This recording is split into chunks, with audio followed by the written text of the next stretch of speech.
So, hello again, and I'm going to go straight into a business-related video this time. Now, a few days ago, I tackled the subject title, Signatures of Success. A little bit like signs of success, or a little bit like, how do you become successful? So it was in that vein, but I wanted to offer my thoughts based on, a good 15, 20 years of work experience, and majority of that as a business consultant. Because many times I am asked, what are the signs of success, Stephen? And often I've said, well, actually, the signs, the word sign doesn't really define what it is. I thought a signature is a better word to use, because it's something that is actually being delivered. It's a tangible thing that you can sort of measure. Anyway, I shot that video in three parts. And to illustrate how difficult it can be to do this long form one take thing, that was illustrated in that very strangled video. Anyway, I got through it, but it was not very good. I made some points, but the structure wasn't really there, so I wasn't really happy with it. So I didn't load it, and I said to myself I was going to tackle the subject line in just one video and see if I could land it that way. But what I may do, I may still publish the strangled, terrible version, so people can see how bad it is, how hard it is to do this to camera in one take. So I might load them simply for, interest, and you watch me struggle. But so I'm going to now offer you signatures of success in one take in this video. Right, so many times, hello Stephen, blah blah blah, what are these signatures of success? Well, I can preface here, this is in the context of me meeting startup companies. Companies that have either just received their round A funding, or they've had an angel investor, or they've received a second round of funding. And they are, but they're in the context of a company's life. They're at their very beginning. So often, individuals in that business or the owner of the business will arrive at the conclusion. What are best practices? What should I be doing to make sure that I can deliver the best management capability to this startup business so that it is successful? It's a question I've had many times. Now, I've seen lots of pieces to camera about this. What are the signs of success? How do you become successful? I mean, there's loads of it out there. And on the face of it, what often these business gurus say, on the face of it, it is all correct, yes, but it's all very heavily cliched. And it's non-specific. These are just like cheerful sentences that, like, you need to be a focused and driven person. You need to be someone that will stand out, that will go the extra mile. On the face of it, yes, it sounds good, but in actual fact, many people are like that, and that is not a sign of success. And so that's why I have signatures of success. And because I wanted to make it memorable, I tried to think of the three key attributes that encompass most of it. And also, I wanted each word to have the same letter, so it was very easy to remember, like BBB. And so I came across PPP, product, person, and people. And because that's actually what I look for, or what I've seen, or what I've worked with.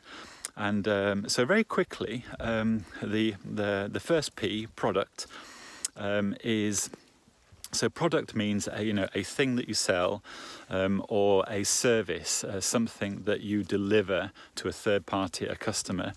And it requires human effort. It requires you to have built something and to have sold it. Second person, now that is the vision holder. That's your CEO, your managing director. It's normally, if it's a startup company, it's normally the person that's set up the business, that has the idea, the vision, the product, and has decided to enter the marketplace or enter the industry, themselves, and so people like your Elon Musks, your Steve Jobs, and then people. Now, I know I've got person and people. It sounds like I'm overcooking it. But people represents human resource. It represents people in your business. It represents skill, human skill that you are going to need and contributes to the value of the product or service that you are selling. So we'll go back. So we've got the 3 Ps. And I just wanted to find the initial letter of each word to be the same, to make it easy to remember. I could have thought about A, B, C or X, Y, Z, I suppose, but then it would have been tricky because I'd have had to have found a word to represent product, people and person. And I thought, hang on, they're all Ps, so I had my 3 Ps. And actually, peas, I like peas. I like green peas. I like them a lot. And I know people that don't like peas. And I always wonder, why don't you like peas? They're fantastic. They're small, you can cook them easily, and they go with everything. Anyway, I digress. Right, so we have our product and service. Well, product being product and or service. We have our person and we have people. And remember, these aren't signs that I'm looking for, because many people will sound like that they are a good potential managing director.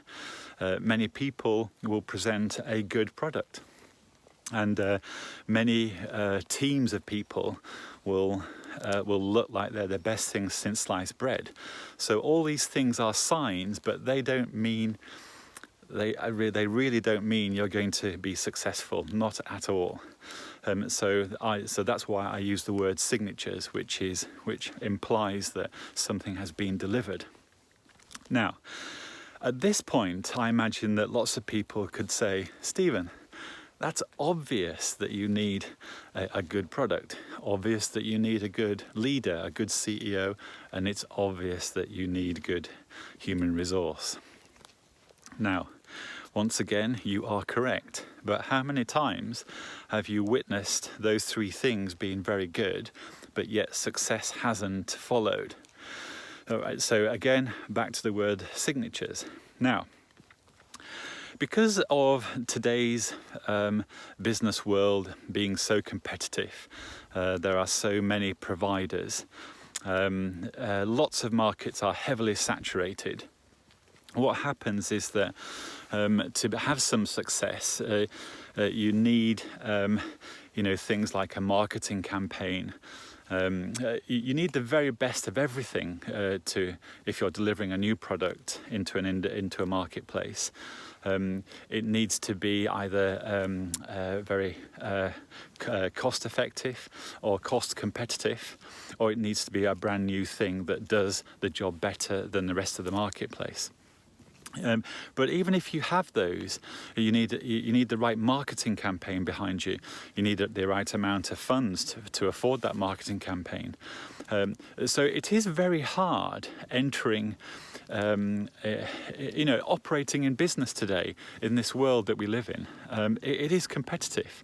So many times I've met a business or a person, and they've actually had, a very good product.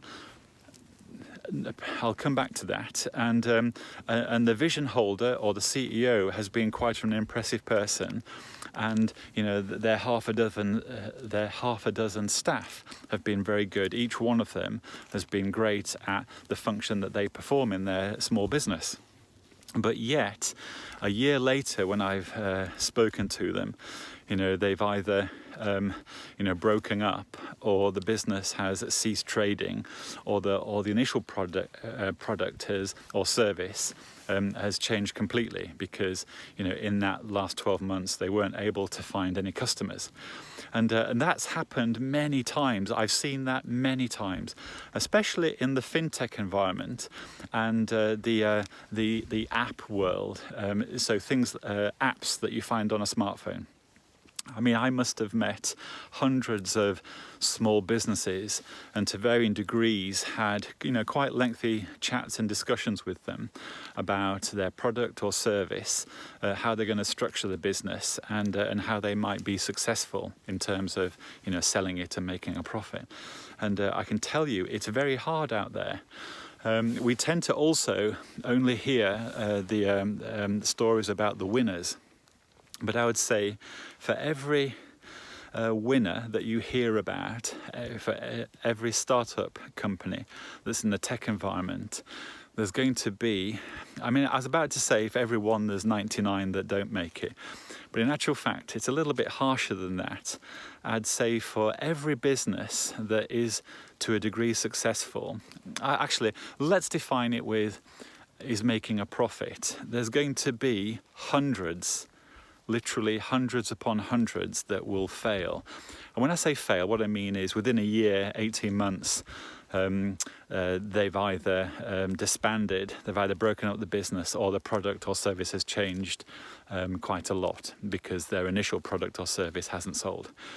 So the point that you can, I suppose the point I'm making is a statistic one, and that is that you pick a random startup business and the chances of them being successful are not high.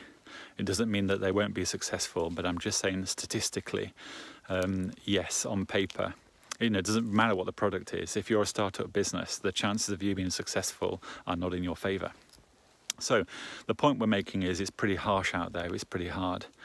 Because not only do you need to be an expert in the field that you're in the industry that you're in, your product and or service has got to be the best or brand new. Or if it is as good as all the rest, it has to be price competitive. And basically that's it. I would say, on the whole, my work experience has really proved to me that your product or service, at the very least, has to be as good as the competition. And then if it is a product or service that is as good as the competition, if it's a new service offering or product offering, it has to be price competitive. Or you have the most amazing marketing on planet Earth, and you have convinced people to buy your product or service. Right. Or it is a brand new product or service that is better than everything else out there. And it has to be, because then you can charge a little bit more or a lot more. In the luxury goods space, that is a fascinating industry, because I will have to talk separately about that. Because in the high-end luxury goods, price becomes a very funny thing. That is a video all by itself. Anyway, so back to this. So I'm generalizing to make some points here. So if you're offering a product or service in the tech space, and you are a new business, you either have to be price competitive or better.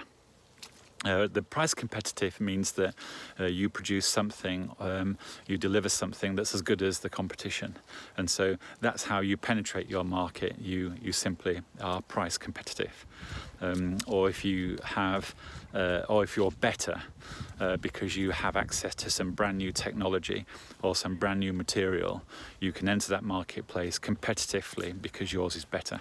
And basically, it's as simple as that. It doesn't matter if you're manufacturing baked beans, or a new banking app, or a new health tracking app, or a new bicycle, or a new carbon-framed, carbon chassis electric car.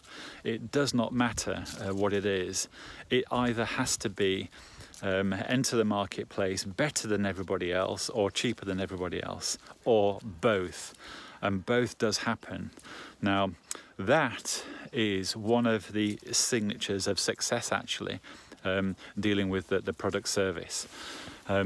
Once or twice I have seen something and I thought to myself, my goodness, not only is that better than the competition, it's cheaper. Now, if you get your marketing campaign built around that, and it's real, and your marketing campaign can penetrate your potential customers, that's when I sit back and think, yes, this new business or this new product and service, it's going to work, because as long as the marketing campaign, does what it says on the tin, this product is going to meet the customer and people are going to buy it. So that is a very clear signature of success. Now, so that's just point one, really. But for that to happen, actually, I think that 1P should be at the end. The product and service should be end. I should really say person, people, product. In fact, on camera live, I've just switched it all around. Because I suppose that the product that you've just bought, that's much better than everybody else's, that product started off as an idea in someone's head, or a group of people's heads. But somebody will have pulled all that human thought and effort into one place so that idea could translate into a product or service. And so that's why person, and the person for me represents the vision holder. Actually, I'm using fancy terms here. Vision holder just means the boss man, the CEO, the managing director, the guy that set up the business.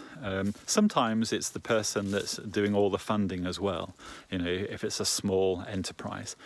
But that person not only needs to have come up with the great idea, he needs the capacity to understand the technical requirements, i.e. how you're going to build it, or if it's a piece of software, how you're going to, sometimes that person is the software developer, is the technician.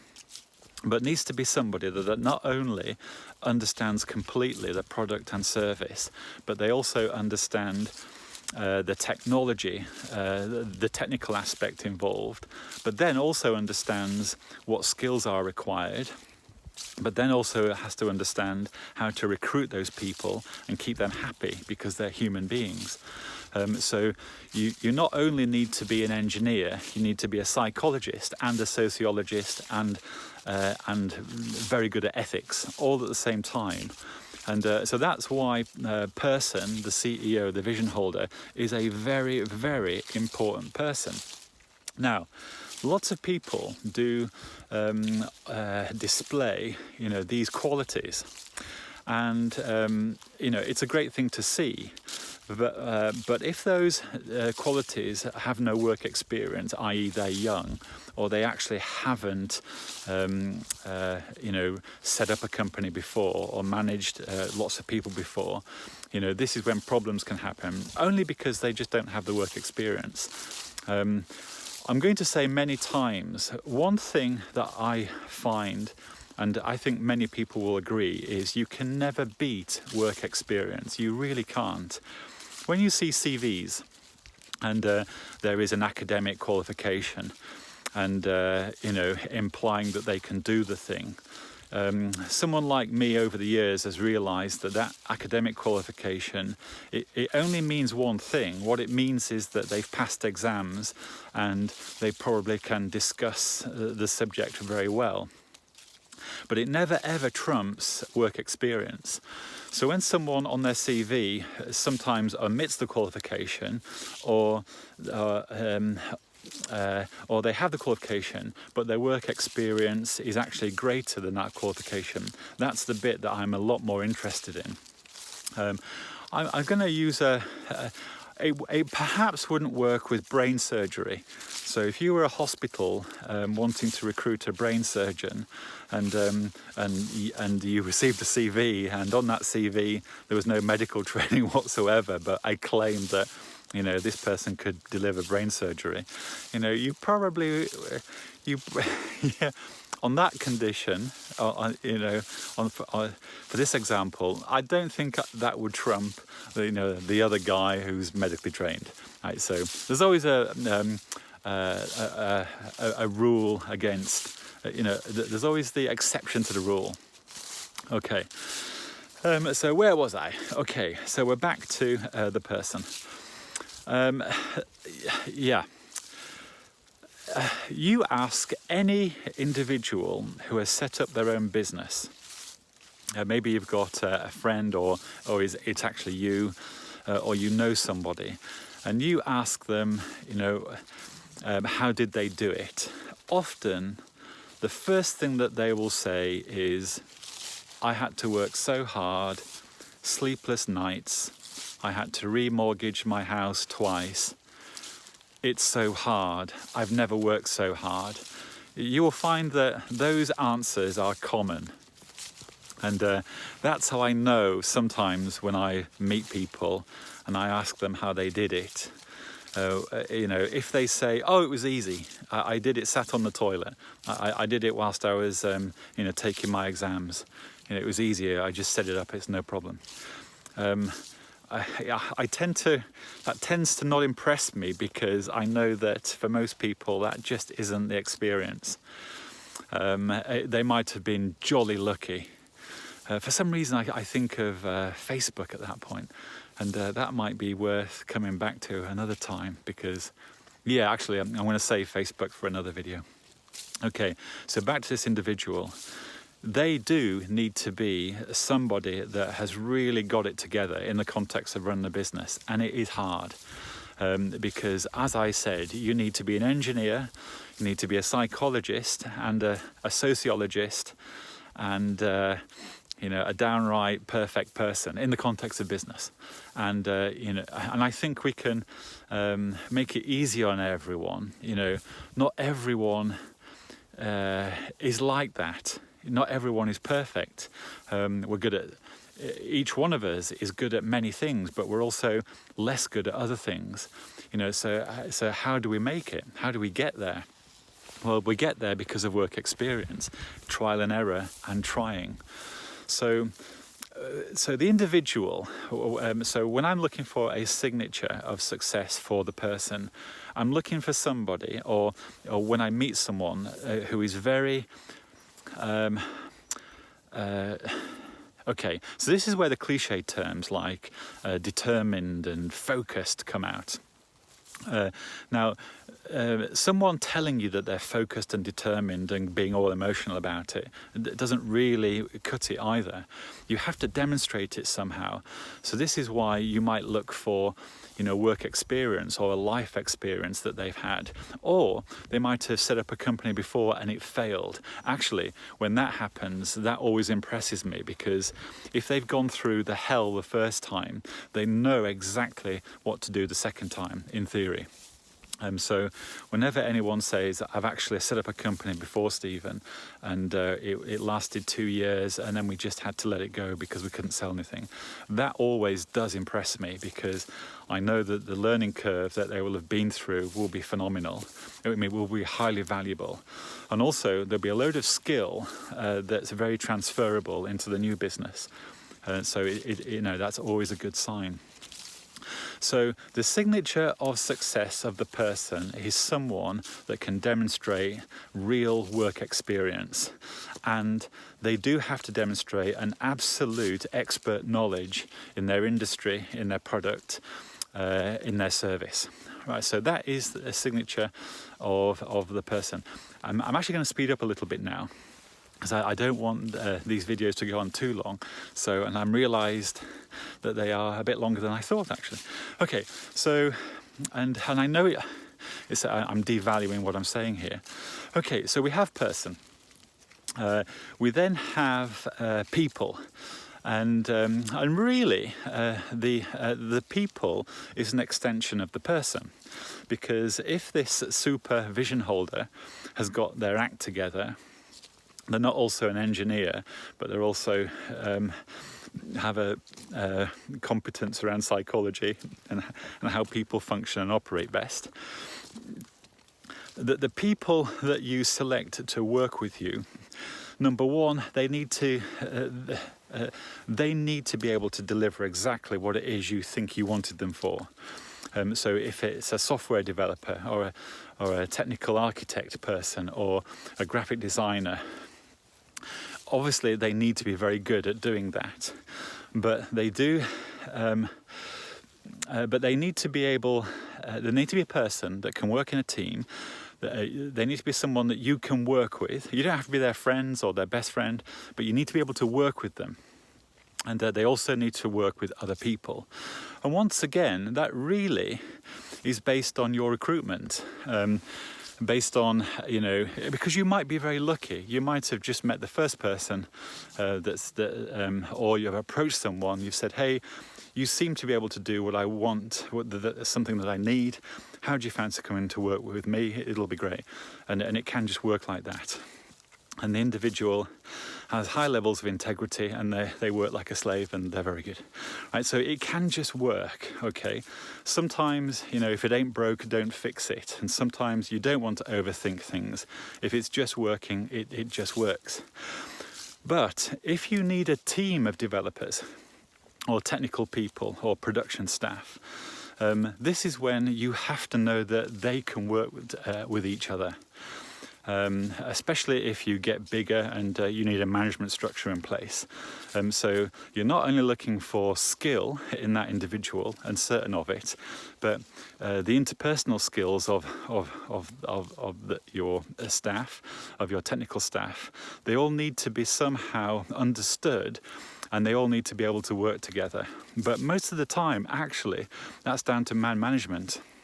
Once again, it's down to what the individual of the small business or the management structure of the business. It's down to how good are they at managing the human resource capability within the business.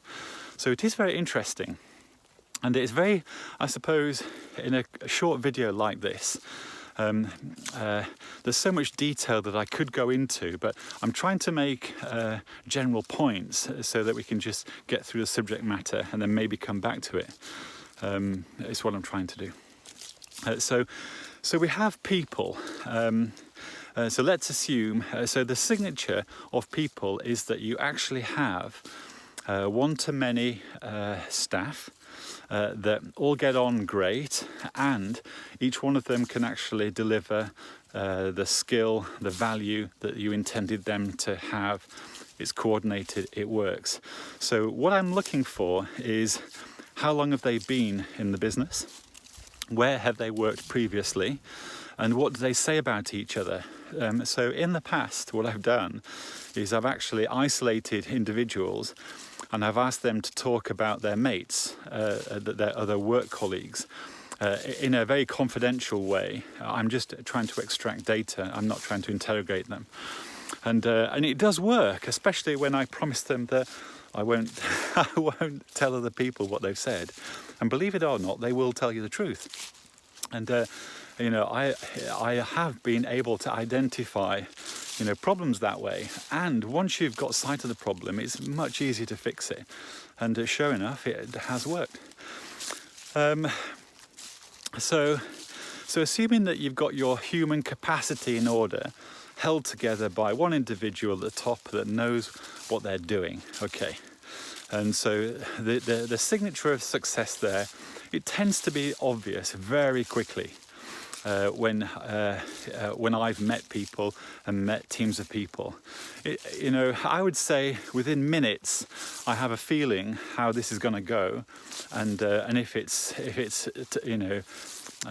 it works. I mean, I suppose I could draw an analogy to sports teams here, but I can't think of one off the top of my head. Anyway, and then we get to the end result of all this wonderful human effort, and that's the product or service. And actually, I started this video talking about the product and service. So I think I've gone round in a circle here. Anyway, it's a nice place to end. But this wonderful vision, this wonderful new product that was inside someone's head or a company's mind, they've translated it into a product or service, and that product or service has entered the marketplace via the most fantastic marketing campaign ever. So your potential customers have seen the marketing campaign, they've been subject to it, they've engaged with it, they've ended up pulling the trigger on the product or service. That product has arrived and they have been delighted. Now, I've just summarized, I've just encompassed the whole of the business industry of working life, actually. There you go. I've just summed up working life in a sentence. How about that? And so that signature tends to be very obvious. And I'm going to use a few products here. I'm just going to mention them. Rolex, Apple, Tesla. Actually, I better stop there. I better not go. But those products arguably have started off in someone's head.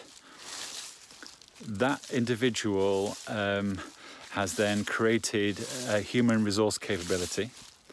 That then has created the purchasing of raw materials and other resources, and has ended up being a product. And that product has been world class, and lots of people are delighted by it. And that's how it works. I know this is going to come across as a little cliched. I'm aware of that, and I've tried to deal with it by explanation. I don't know how effective I've been, but that's what I've tried to do. Anyway, that I'm going to summarize. Signatures of success are the 3 Ps: person, people, product. In that order, although I started off the video in the other way around. And it is actually easy. Well, it's not easy, but when you've done it many times, you are able to actually quantify the signatures of success within those 3 areas. And it's a bit easier than I'm letting on, actually. Evidence of these 3 things being in place mostly is quite easy to identify very quickly. Even for a product or a service that I'm not familiar with, I've been able to quickly go through what there is and end up with an opinion. And it's very delightful, it's very interesting. Anyway, folks, I don't want to go on too long. Again, these videos they're intended to be brief and not too long initially. And any interest, I'm going to unpack it in later videos.